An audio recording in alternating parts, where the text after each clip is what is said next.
welcome to the deep dive. Today we're taking a really fascinating plunge into Eastern energetic philosophies. It's a great topic. Yeah, our mission is to really get our heads around the fundamental concept of qi.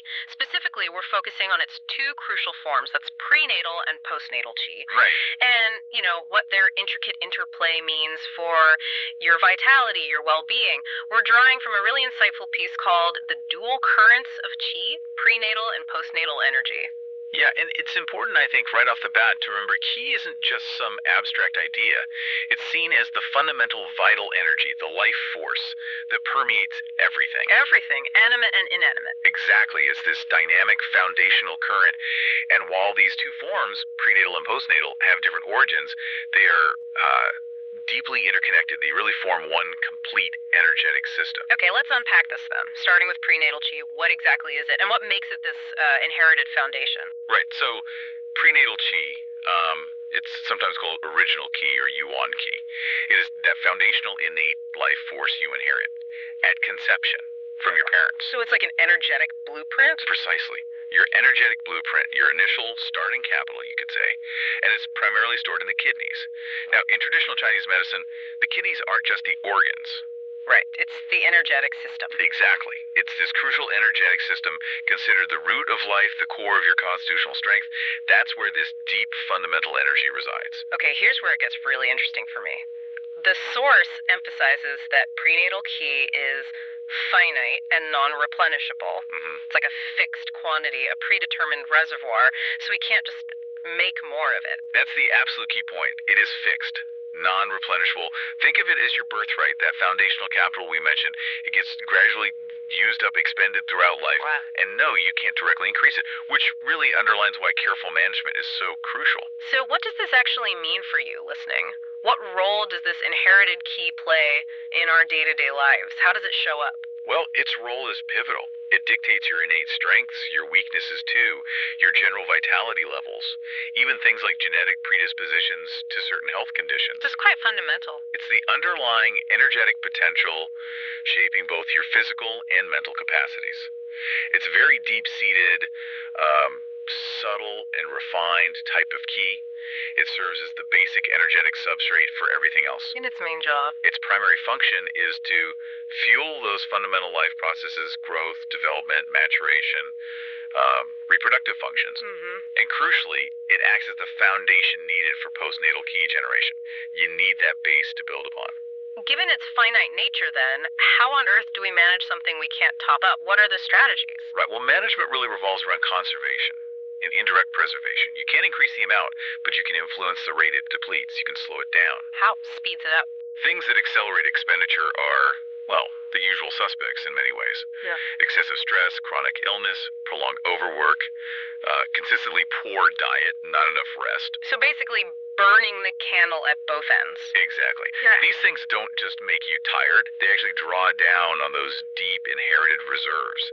That can lead to premature aging, diminished vitality over the long run. Okay. So maintaining overall energetic balance, trying to minimize unnecessary energetic spending, that becomes paramount. That makes sense. Protect the principle, so to speak. In a way, yes.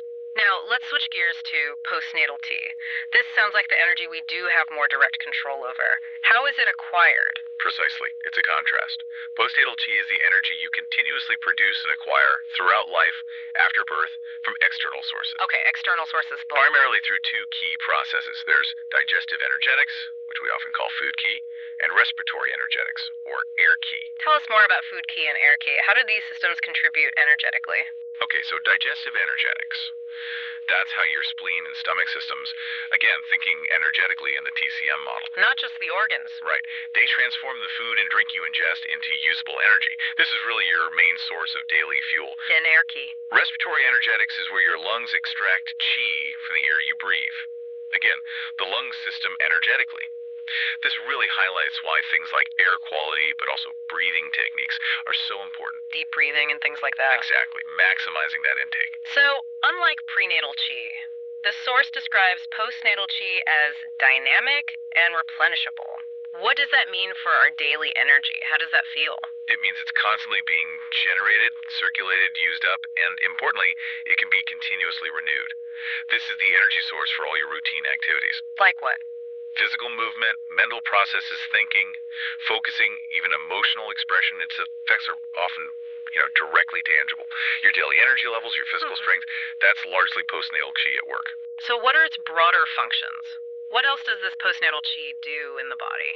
Oh, its functions are really extensive. It powers all your internal organ systems. It's involved in making blood and circulating it.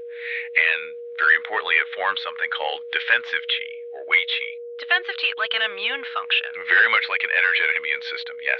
It circulates near the body's surface, acting as an energetic shield against external pathogens.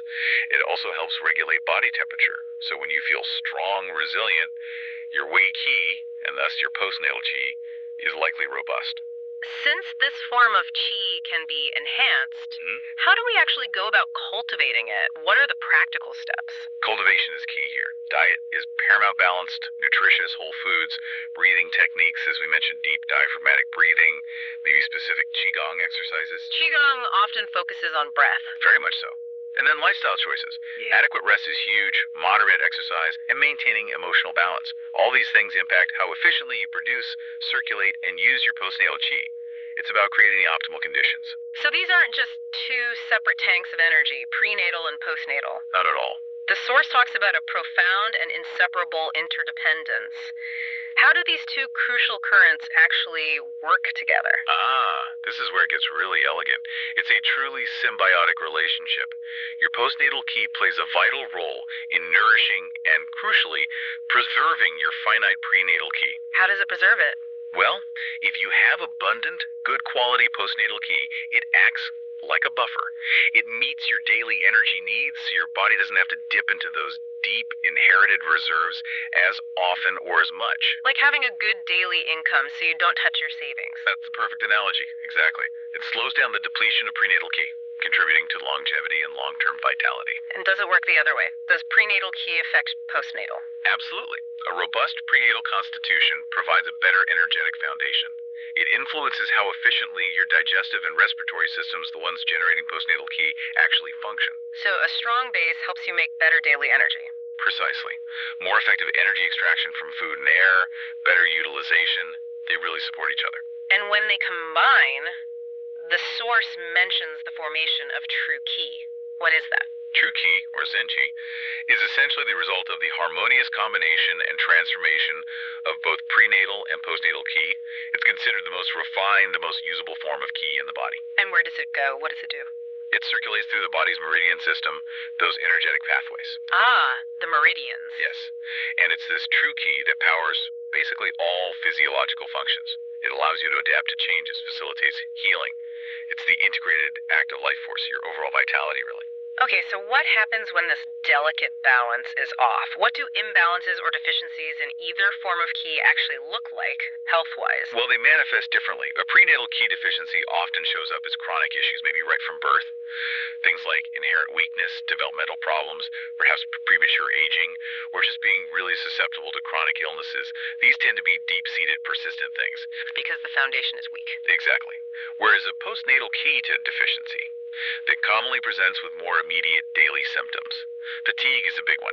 Shortness of breath, poor digestion, weak immunity, catching every cold that goes around, a general lack of stamina. And these often stem from? Often from lifestyle factors. Poor diet, not enough rest, chronic stress, overwork, things that impair your ability to generate that daily energy. And what if the flow is wrong, not just deficiency? Right.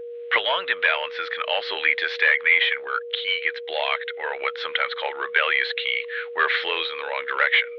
This can manifest as localized pain, emotional disturbances, specific organ dysfunctions, depending on where the issue is. So, knowing all this, it sounds like the holistic approach isn't just about fixing symptoms, but really optimizing both these energy systems.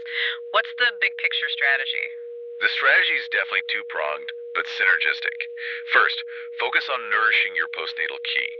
That means meticulous attention to diet, breathing, rest, moderate exercise, emotional balance, all the things we discussed.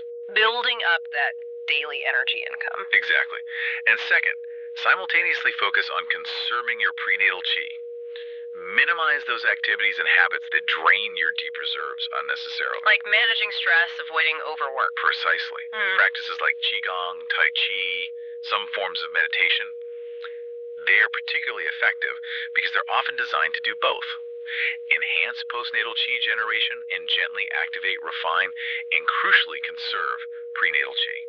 It's about cultivating deeper, more sustainable vitality, Yeah.